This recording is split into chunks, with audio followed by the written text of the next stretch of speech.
morning, good afternoon, good evening all. It's Bear here. I'd love to welcome you to my YouTube channel, aboxwithnolid, a channel I'm creating not just only to bring awareness around the realities of complex trauma, but I also really want to delve into the mechanisms behind it and the understandings around it to help improve the quality of your lives and to build a process and ecology of healing. Now, this is the next video in the adoption series, and it's a subject that I've touched on before. It's around the words that are used to refer to adoptees and to refer to people that have gone through foster care and so forth and so forth. That how this persona has created a way where there is this need for adoptees to keep it a secret. There is a need for those that have been through foster care to keep their past a secret because of how society sees it. Because so many freaking times, whenever we don't match with something that society expects, or a practitioner or so forth, a person in the system expects, we are immediately made less than if they know that we come from that base. I've had recent reminders of it this week. And for those that have, come from this base, we face this reality all the time. Where the moment we don't agree with someone and they know we're adoption or foster care, they either get a look or they just dismiss us because we're less than. The thing that drives me nuts is the child in the system of foster care removal and placement and adoption removal and placement. The infant, the child, has done nothing wrong. The child has not created any aspect of the need for that to happen. The adults around them did. Yet the child, because of our inability growing up to be taken seriously, has to accept the blame. Society, particularly in the Western world, is hardwired to see any person that has come from foster care or adoption as less than. There is something wrong with us for our parents to not want us. That is literally how we're seen. And if we engage within the system to try to make changes, or we're trying to get help when you're dealing with hospital and healthcare and so forth, doctors, when you're dealing with the committee stuff around removal and placement, government policies and so, all this crap, they look at you as less than every single time. You'll get that patronizing crap without any meaning, the words and the pat on the back. One of the best examples of it here in Australia, we've had, state inquiries and federal Senate inquiry into forced adoption and into forgotten Australians, into foster care. There's been a couple of royal commissions. There's all this stuff that's happened. And formal state and federal government apologies and all this process, all this fanfare, all these taking a group, certain representatives out and putting them in hotels and giving them 5-star meals and pats on the back. And it's changed nothing. None of the recommendations from the inquiries have been adopted by government, have been taken in and worked with to change. The millions that were spent are used against us for anything we're trying to point out in the future. It changed nothing. And that is because society needs to protect. We're less than. This is a hard video to say, because being an adoptee, I live it. But it is something that we need to be aware of. Because in healing from adoption or foster care and removal, permanent or long or short-term placement, whether institution or whether you had long-term placement leading to adoption, however you grew up outside of your biological family, we're going to hit this wall, and we need to, and the whole point of this video, besides the awareness aspect, is we need to get to this point inside ourselves where we go, no, screw you. It's not my fault. I didn't do this. I didn't screw up.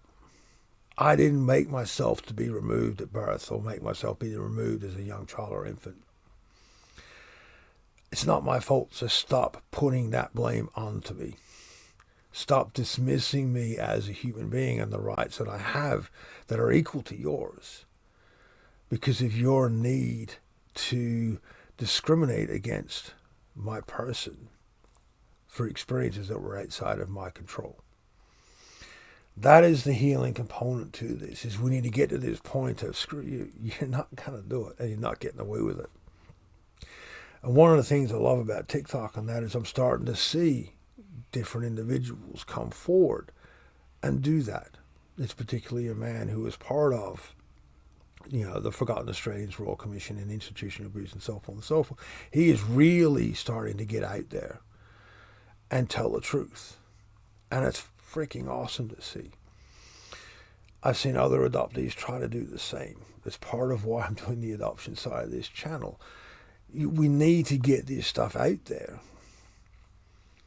because that is how we're seen. Society may want to keep adoption a secret. It may instill into us that we need to be kept secret. But there are so many times within an adoptee's life that it can't be a secret. Family medical history, another critical component that majority of adoptees we will never get access to. Again, that shuts down pathways of getting medical help. There's all these instances where we need to not have the adoption or the foster care as a secret. We need to have society understand that we didn't create it. So create the pathways around it to get the information that we require to get what we're needing from this circumstance or this situation where we're engaging with either the system, healthcare, so forth, or even with society at large. I see how often people are dismissed because of something that they never did. They had no part or say in. As I said, this is a bit of a triggery video, but it is a necessary one. And what brought it about, here's an awareness thing, is the way children are marketed for adoption turns us into objects. And that I recently came across some stuff that I've seen before, where they turned kids that were relinquished for adoption, the adoptions failed, were put back into the system, were put on parade in front of prospective adoptive parents, like a freaking fashion accessory. This is in America. But here in Australia, the organizations for placement, they have catalogs. Prospective adoptive parents could flick through a catalog. The persona, what it creates, and I've sat in meetings with adoption agencies where before they realized that I was in the room and I could hear what they were saying, they were referring to us as product. The infants and children as part of what they were placing, we were referred to as freaking product. This was Anglicare, Catholic Care, Salvation Army. These organizations that on the surface go, we're doing all this wondrous stuff for children. They refer to us as product. This is the reality when you start to step out and try to make adoption not a secret. You'll come across this stuff. And we have to contain a very triggered response. Otherwise, again, we are demeaned and seen as less than. Their belief in what we are is perceivably justified. Again, it comes upon us to repress natural emotions for the circumstances of what's happened. And this is the reality that so many adoptees and so many people from foster care face. And this is what feeds so many of us trying to keep it a secret. And that secret preys at our expense. And at some point, that is a component of what we call the fog. And at some point, that secret will collapse. And the less prepared we are for that collapse, the harder and the more destructive it will be in our lives. Again, this is a part of the huge mess that adoption and foster care create for children, and for those children when they grow up into adults. And what I want society, and one of the things I hope with this video, is for those that are not from foster care or adoption, just have the understanding and give us the grace of that understanding to know that we didn't create it. We didn't do anything wrong to have this happen to us.